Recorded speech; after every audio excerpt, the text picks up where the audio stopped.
Hello students, myself Manju Bhavani. I welcome you in BA Part 3rd English Literature online classes. This is our first video of this poem. In our previous video, we discussed about various poems of your syllabus. You can watch it in our playlist of our channel. In this video, we discuss about your new poem that name is Once Upon a Time, composed by Gabriel Okara. यहाँ पर हम आपकी जो syllabus की जो poem है once upon a time जो किनके द्वारा लिखी गई है, गैब्रियल ओकारा के द्वारा लिखी हुई है, उसके बारे में रीड करेंगे। ये इस पोएम का फर्स्ट वीडियो है। जैसा कि हम अदर वीडियोस में भी अदर जो पोएम्स होती हैं आपकी, उसमें भी क्या करते हैं, जो हमारा पार्ट 1 होता है वो पोइट के बारे में और पोएम के बारे में रीड करने का होता है। मतलब इंट्रोडक्शन रीड करते हैं हम पोइट का और पोएम का, जिसके थ्रू हम क्या है एग्ज़ाम के लिए अपने नोट्स प्रिपेयर करते हैं। तो फर्स्ट ऑफ ऑल आप क्या करें, इनका एक स्क्रीनशॉट ले लिए, क्योंकि बाद में मैं क्या करती हूँ इसमें वर्ड मीनिंग राइट कर देती हूँ या कुछ अंडरलाइन कर लेती हूँ, जिसके कारण आपको क्या है दिक्कत होती है अपने नोट्स बनाने में। तो first of all take a screenshot of that and make notes in your notebook. It will help in your exams.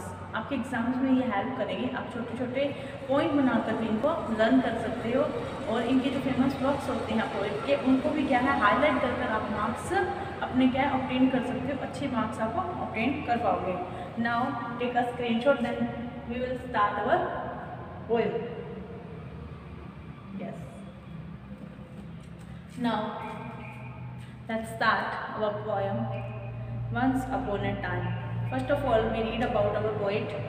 That name is Gabriel Okara, born in 1921. इनका जन्म कब हुआ था? 1921 में हुआ था, और जो डेथ हुई थी वो हुई थी 25 मार्च 2019। मतलब लास्ट ईयर ही इनकी डेथ हुई थी। डेथ आपको डेट में नहीं, लेकिन आपके नॉर्मल नॉलेज के लिए हम राइट कर देते हैं 25 मार्च 2019 को इनकी क्या हुई थी, डेथ हो गई थी गैब्रियल ओकारा की। लमसम 98 ईयर्स की एज में इनकी डेथ हुई थी। ये क्या थे, एक नॉर्मल अगर बात करेंगे नाइजीरियन पोइट थे। एक नाइजीरियन मतलब अफ्रीका का एक स्टेट है नाइजीरिया, वहाँ की ये पोइट थे। तो let's start. First of all इनका जो फुल नेम है वो क्या है, गैब्रियल इमोमोटिमी गैम्बिंगेलिन ओकारा। ये क्या है, इनका फुल नेम है Gabriel Imomotimi Gbaingbain Okara. Is a Nigerian poet. ये क्या थे, नाइजीरियन पोइट थे। नाइजीरियन कवि थे। क्या थे ये, नाइजीरियन कवि थे, नोवेलिस्ट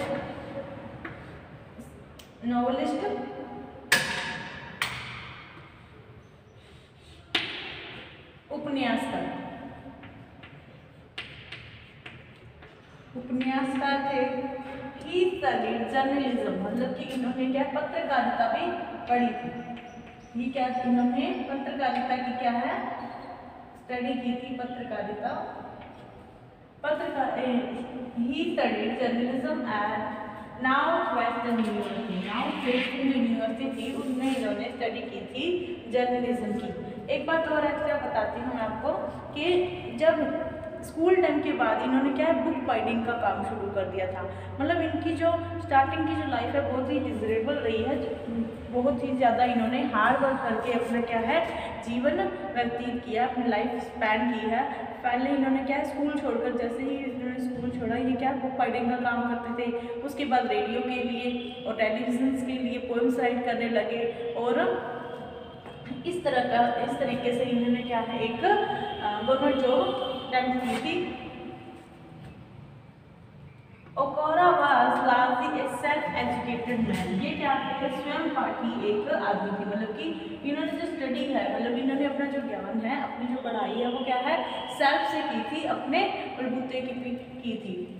हिज पोएम्स, इनकी जो पोएम्स हैं पियानो एंड ड्रम्स, ये इनकी पोएम का नाम है, पियानो एंड ड्रम्स। एंड एक और पोएम है you laughed and laughed and laughed, ये इनकी पोएम के नाम है। बीकेम वेरी पॉपुलर, वो बहुत ही ज़्यादा क्या हुई थी, पॉपुलर हुई थी, प्रसिद्ध हुई थी, बहुत ही ज़्यादा फेमस हुई थी इनकी जो पोएम है पियानो एंड ड्रम्स। और नेक्स्ट सेकंड है you laughed and laughed and laughed. Okara's poetry mirrors, जो ओकारा की जो पोइट्री है, जो ओकारा की जो कविताएं हैं वो क्या है, मिरर करती हैं, मतलब कि प्रतिबिंबित करती हैं, या हम कह सकते हैं हमें शो करती है, उनमें क्या किसका रिफ्लेक्ट शो होता है, किसकी पर मतलब हमें क्या दिखाई देता है, इन एंग्जाइटी, हिज एन एंग्जाइटी मतलब कि उनकी चिंता, एंग्जाइटी क्या होती है, चिंता, अबाउट कॉलोनिज्म, कॉलोनिज्म मतलब उपनिवेशवाद। हम जानते हैं कि अफ्रीका के ऊपर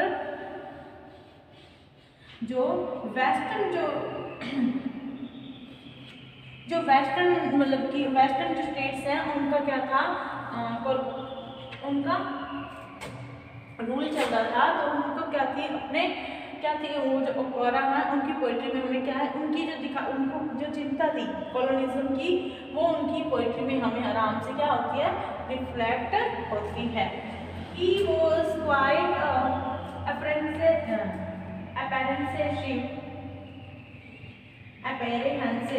apprehensive about what would happen when ancient culture of Africa is faced with modern Western culture. He was quite apprehensive, मतलब कि इनको क्या थी, चिंतित थे ये, मतलब या तो हम कह सकते हैं जो पूर्वाग्रही मतलब ये क्या अनुमान लगाते थे अबाउट किसके बारे में, व्हाट वुड हैपन कि क्या होगा, व्हेन द एंशिएंट मतलब कि जब हमारा आदिकाल या हमारा जो पहले का जो कल्चर है, जो हमारा पहले के जो रीति रिवाज है ऑफ अफ्रीका का जो पूर्व या हमारे पुराने समय से जो कल्चर चला आ रहा था अफ्रीका का, it's faced with modern western culture, जब ये आधुनिक पश्चिमी कल्चर से क्या टकराएगा या फेस करेगा तो क्या होगा, तो ये क्या थे उसके बारे में अप्रहेंसिव थे, मतलब कि ये क्या थे, पूर्वाग्रही, ये क्या है सोच रखते थे किसके लिए कि अगर पुराना जो अफ्रीकी कल्चर है वो नए मॉडर्न वेस्टर्न कल्चर से क्या है फेस करेगा, टकराएगा तो क्या होगा। He proposes that theme in his novel and poem.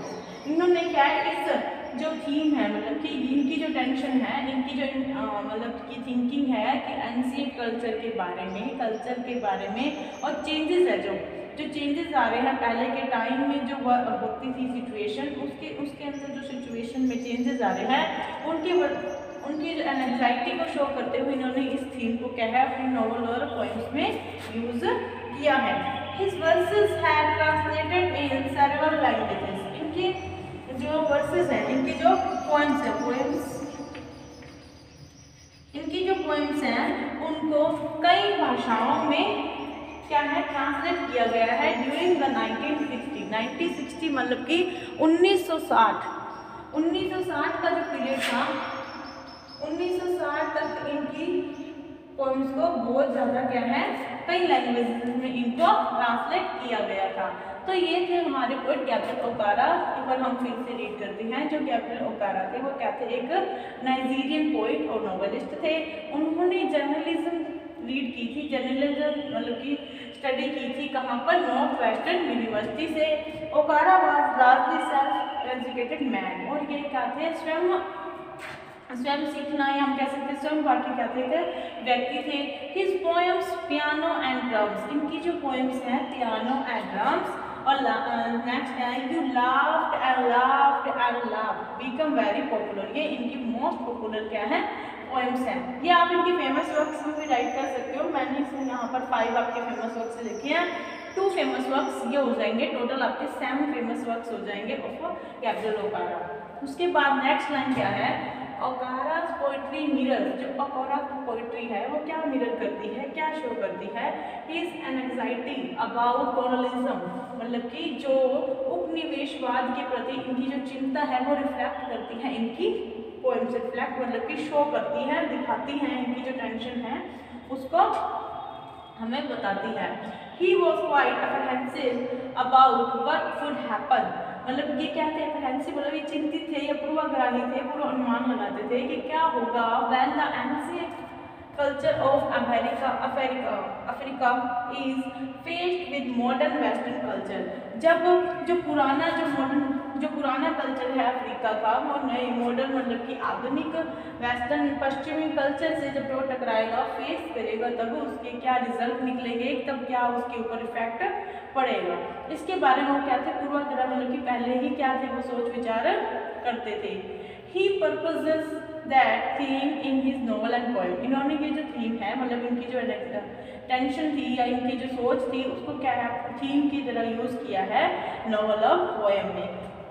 His verses है translated in several languages, इनकी जो वर्सेस है, इनकी जो वर्क्स हैं हम कह सकते हैं, इनकी जो पोएम्स हैं उनको कई लैंग्वेजेस में ट्रांसलेटेड किया गया। अब इनकी हम फेमस वर्क्स देखते हैं, गैब्रियल ओकारा के फेमस वर्क्स क्या हैं, the fisherman invocation, the fisherman invocation ये इनकी पोएम है, the voice, the dreamer, his vision, the call of the river run, ये क्या है इनकी फर्स्ट पोएम है, ये इनकी फर्स्ट पोएम कलेक्शन है, फर्स्ट पोइट्री लिख देते हैं, ये इनकी क्या है फर्स्ट पोइट्री है, the call of the river run.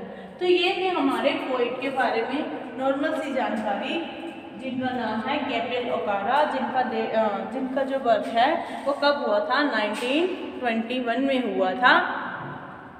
ये नाइजीरिया के रहने वाले हैं और इनकी जो डेथ है वो कब हुई थी, 2019 में हुई थी, मतलब लास्ट ईयर ही इनकी डेथ हुई है। अबाउट 98 ईयर ओल्ड इनकी एज थी जब इनकी डेथ हुई। तो अब हम पोएम के बारे में रीड करेंगे। पोएम के बारे में रीड करने से पहले मैं आपको थोड़ा सा हिंदी में बता देती हूँ। जो पोएम है वो किस बारे में है, पोएम है चेंजेस के बारे में, मतलब कि जो चेंजेस आ रहे हैं आज के टाइम में पहले के टाइम्स की तुलना में, जो चेंजेस आ रहे हैं, मतलब पहले का क्या टाइम था, उसमें क्या सिचुएशन थी, क्या एक्टिविटीज़ होती थी, और आज के टाइम में उन एक्टिविटीज़ के ऊपर क्या इफ़ेक्ट पड़ा है।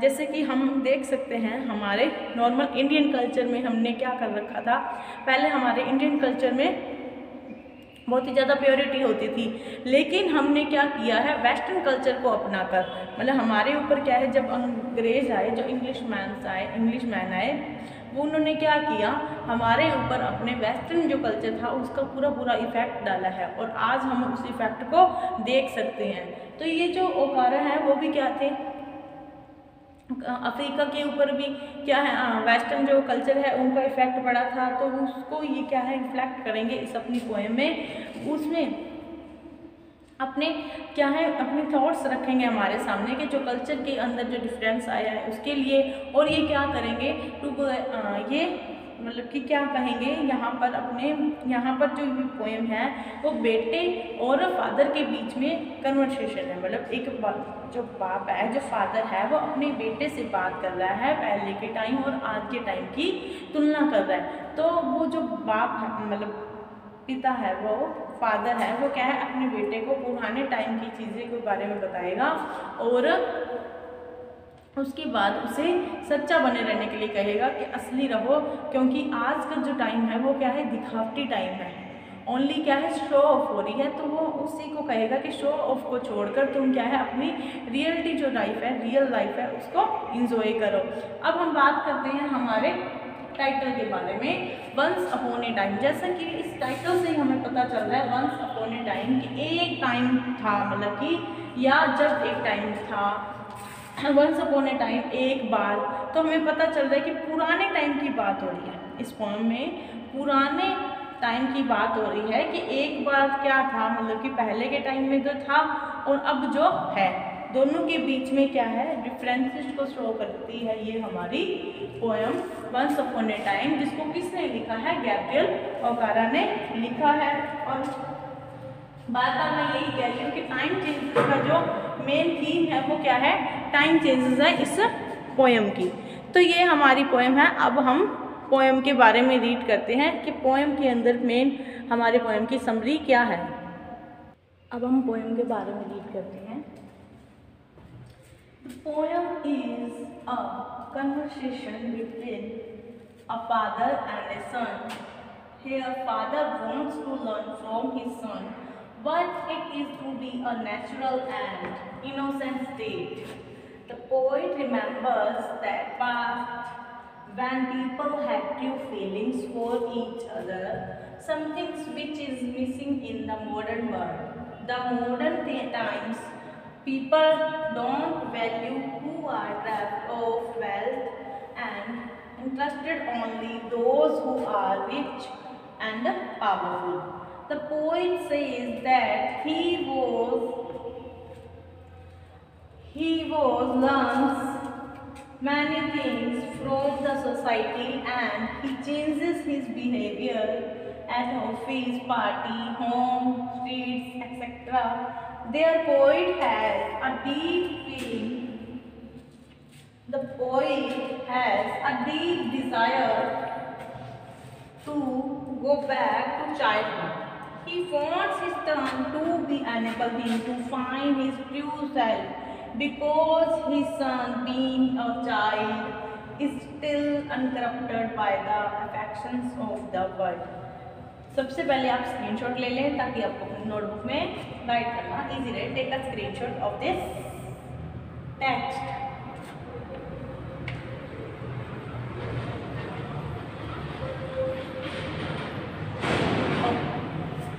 Now I will tell you about the poem. The poem is conversation between a father and son. ये जो पोएम है ये कन्वर्सेशन है, मतलब एक बातचीत या हम शुद्ध में कहें तो वार्तालाप है किसके बीच में, एक फादर के और एक सन के बीच में, मतलब एक बेटे और एक पिता के बीच में ये क्या है, कन्वर्सेशन है, एक बातचीत हो रही है। Here father wants to learn, यहाँ पर जो फादर है वो सिखाना चाहता है, क्या सिखाना चाहता है, from his son, उसके बेटे को, what it is to be a natural and innocent state, वो सीखना चाहता है, मतलब अपने बेटे से वो क्या है, सीखना चाहता है कि नेचुरल और जो इनोसेंट स्टेट होती है, जो प्राकृतिक, मतलब कि जो प्राकृतिक और मासूमियत वाली जो स्टेट होती है वो कैसी होती है, उसमें कैसा, जैसे कि हम जानते हैं जो ये बच्चा है इसका वो क्या है, छोटा है और इनोसेंट है, तो वह क्या है, सीखना चाहता है कि इनोसेंट और नेचुरल कैसे रहा जा सकता है। तो पोइट रिमेंबर द पास्ट, जो पोइट है वो यहाँ पर क्या याद कर रहा है, अपने पास्ट को याद कर रहा है, रिमेंबर कर रहा है। व्हेन पीपल हैड ट्रू, जब पीपल क्या होते थे, ट्रू फीलिंग्स वाले होते थे, फॉर ईच अदर, मतलब आपस में क्या है वो सच्ची फीलिंग्स, मतलब कि सच्ची जो भावनाएं क्या है, वो पहले के जो लोग होते थे वो क्या है, सच्ची भावनाएं रखते थे आपस में। Something which is missing in the modern world, जो आज की जो विश्व है, जो आज का टाइम है, जो आज के समय में जो लोग हैं वो क्या है, इस चीज़ को मिस कर रहे हैं, मतलब वो चीज़ अब क्या है, खो चुकी है। जो पहले के टाइम पे जो सच्ची फीलिंग्स होती थी, जो सच्ची भावनाएं होती थी, वो अब क्या है, इस वर्ल्ड में अब गुम हो चुकी हैं, मिसिंग हो चुकी हैं। The modern times people don't value, आज का जो टाइम है, जो मॉडर्न टाइम है, जो पीपल हैं, जो लोग हैं वो वैल्यू नहीं करते हैं। Who are bereft of wealth, जो क्या है धन के रूप में क्या है, नीचे हैं, जो निर्धन लोग हैं उनके जो लोग हैं वो उनकी वैल्यू नहीं करते हैं, वो वैल्यू नहीं करते हैं बिना धन के किसी भी व्यक्ति की। People don't value who are bereft of wealth, जो धन में नीचे हैं, जो निर्धन हैं, उनकी कोई वैल्यू नहीं होती है। दे इंटरेस्टेड, वो इंटरेस्ट लेते हैं, वो रुचि लेते हैं, ओनली दोज, उनमें, who are rich, powerful and successful. यहाँ पर हम सक्सेसफुल और भी ऐड कर सकते हैं, रिच, सक्सेसफुल एंड पावरफुल। यहाँ पर जो लोग हैं वो उनमें ही रुचि दिखाते हैं जो क्या है, अमीर है, सफल है और शक्तिशाली है। द पोइट सेज दैट, यहाँ पर पोइट कहता है, he has learned many things from the society, वो कहता है कि मैंने समाज से बहुत सारी चीजें सीखी हैं। And he changes his behaviour at office, party, homes, street etcetera. अब वो क्या है, अपने चेहरा, अपना जो बिहेवियर है, मतलब अपना जो व्यवहार है वो क्या है, अकॉर्डिंग टू सिचुएशन चेंज करता रहता है। अगर वो ऑफिस में है, पार्टी में है, होम्स में है, स्ट्रीट्स में है, तो वो क्या है, अपने बिहेवियर में कई चेंजेस लाता है। ऑफिशियल में वो क्या है, ऑफिशियल लैंग्वेज यूज करता है, पार्टी में वो क्या है, फ्रेंडली हो जाता है, होम में वो अपने घर को महसूस करता है, और स्ट्रीट्स में वो एक फॉर्मल बिहेवियर करता है। There poet has a deep desire, यहाँ पर जो पोइट है वो अपनी बहुत ही गहरी चाह रखता है to go back to childhood, अपने बचपन में वापस जाने के लिए। He wants his son to enable him, वो अपने जो सन है उसको कहता है टू एनेबल हिम, कि उसे बनाए रखे, टू फाइंड हिज ट्रू, उसे सच्चा बनाए रखे खुद को, क्योंकि his son being a child, क्योंकि अभी भी उसका जो बच्चा है वो क्या रहा है, एक बच्चा रहा है, एक मासूम रहा है, still uncorrupted by the affection of the world. और आज भी वो अभी तक क्या है, जो बच्चा है, जो उसका बेटा है, वो क्या है, अफेक्शन, जो दिखावा है दुनिया का, उससे अभी तक दूर है। मेनली हम अगर इस पोएम की जो थीम देखें, वो क्या है, अपने बेटे को वो समझा रहा है, वो अपने बेटे से क्या है, मासूमियत सीखना चाहता है कि किस तरीके से जो बेटा है वो इनकरप्टेड है, मतलब सारी जो दिखावटी है, दुनिया का जो दिखावा है, उससे उसका बेटा दूर है। और जो ओकारा है, मतलब कि जो फादर हैं एज ए ओकारा स्पीक्स कर रहे हैं यहाँ पर, वो भी क्या है, उसकी तरह इनोसेंट रहना चाहते हैं। मतलब आज की सोसाइटी पे कमेंट किया हुआ है, जो आज की सोसाइटी है वो क्या है, सिर्फ पावरफुल, सक्सेसफुल और रिच मैन को ही क्या है, डिजर्व करती, मतलब डिज़ायर करती हैं, उनकी चाह रखती है। जो वेल्थी अनवेल्थी जो लोग हैं, जो पुअर मैन हैं, उनको कोई वैल्यू नहीं देता है, सिर्फ दिखावा ही है। और यहाँ पर कहेगा, मतलब जो पोइट है वो यही भी कहता है कि जब हम कहते हैं नाइस टू मीट यू या ग्लैड टू मीट यू, तो हमें उस आदमी से मिलने, मतलब कि ग्लैड टू मीट यू का मतलब होता है मुझे तुमसे मिलकर बहुत खुशी हुई, लेकिन रियल में क्या होता है, हमें उस मैन, मतलब कि उस पर्सन से मिलकर कोई खुशी नहीं होती है, वो सिर्फ हमारा दिखावा होता है उससे पीछा छुड़ाने का।